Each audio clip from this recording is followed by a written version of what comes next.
اب جو روایت پیش کرنے لگا ہوں وہ کشف الغمہ میں عیسیٰ علی بن عیسیٰ اربلی نے اسے لکھا ہے جلد نمبر 2 میں. اب بہار الانوار کے جلد نمبر 50 میں بھی روایت موجود ہے. کیا راوی کہتا ہے کہ میں بغداد میں تھا, امام کو 2 مرتبہ بغداد بلایا گیا, جب دوسری مرتبہ امام تشریف لے گئے تو وہاں شہادت ہو گئی امام کی, جسے آج پڑھنا ہے ہمیں امام کی شہادت کے حوالے سے. تو راوی کہتا ہے کہ میں بغداد میں بہت رش تھا, ایک جگہ دیکھا میں نے اتنی بھیڑ لگی ہوئی ہے اور سب ایک بچے کے گرد جمع ہے اور بڑی عزت اور احترام کر رہے ہیں اس بچے کے لیے, اور وہ بچہ ایک گھوڑے پر سوار ہے.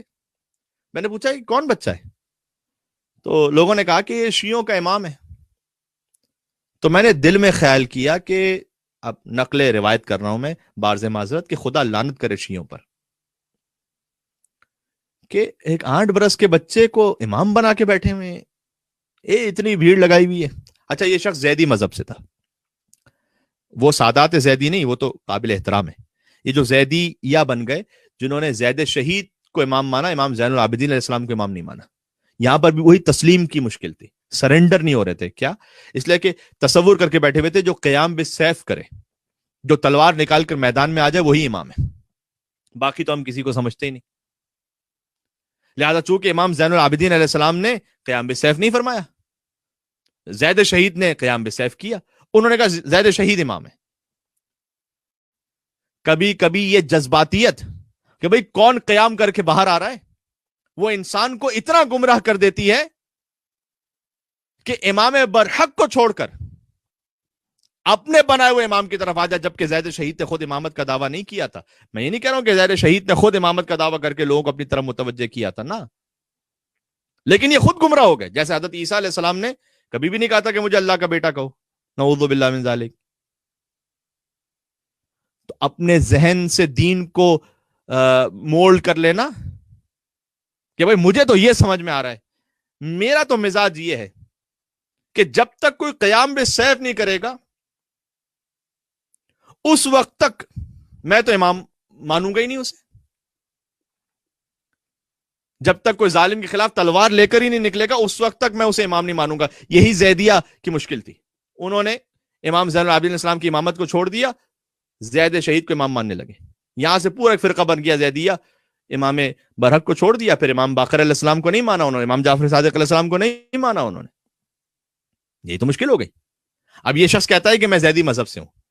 میں دیکھ رہا ہوں کہ شیعہ ایک 8 برس کے بچے کو امام مان رہے ہیں.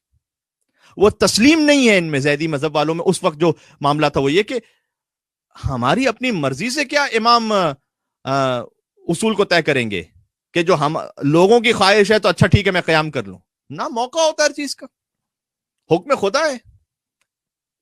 اس وقت امام زین العابدین السلام نے فقط رو کر عزاداری کر کے سمجھایا, پیغام کو پہنچایا, صحیفہ سجادیہ کی دعاؤں کے ذریعے سے پیغام پہنچایا.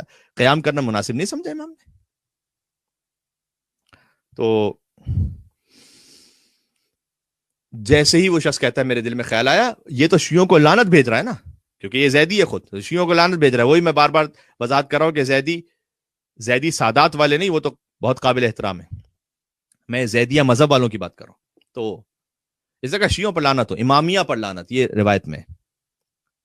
تو کہتے جیسے ہی میرے دل میں خیال آیا نا, تو اس 8 برس کے بچے نے میری طرف دیکھا اور کہا یا قاسم ابن عبد الرحمن, اے قاسم ابن عبد الرحمن, میرے نام سے مجھے پکارا. اللہ اکبر. کہتا ہے کہ مجھ پر تو ایک طرح سے نقل بالمعنی کر روایت کا کہ لرزہ طاری ہو گیا کہ ابھی تو میں فقط دل میں سوچ رہا ہوں, میری کبھی ان سے ملاقات نہیں ہوئی اور میں نے ان کے ماننے والوں پر لعنت بھی بھیجی, یہ سامنے سے مجھے میرے نام سے پکار رہے ہیں کہ اے قاسم ابن عبد الرحمن.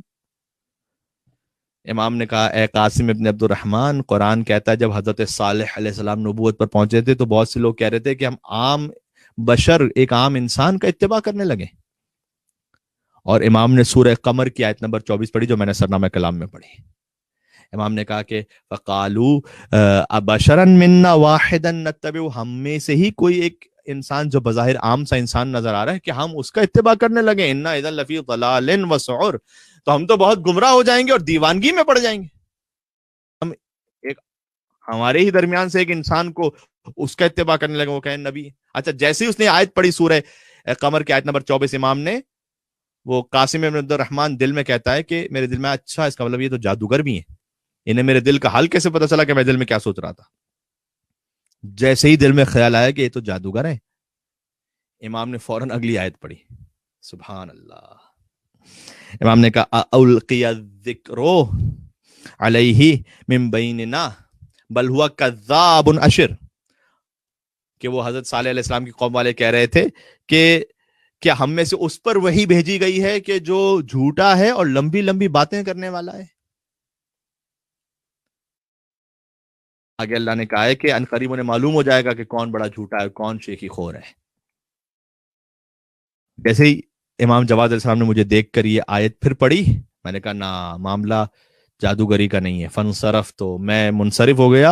وَقُلْتُ بِالْإِمَامَةِ، سبحان اللہ، ان کی امامت کا کلمہ پڑا ہوا ہے. شہدت انہ حجت اللہ علی خلقہ، اور اس بات کی میں نے گواہی دی کہ یہی اللہ کی حجت مخلوقات پر. واعتقدت، اور ان پر ایمان لے کر آئے، اعتقاد رکھ لیا میں نے.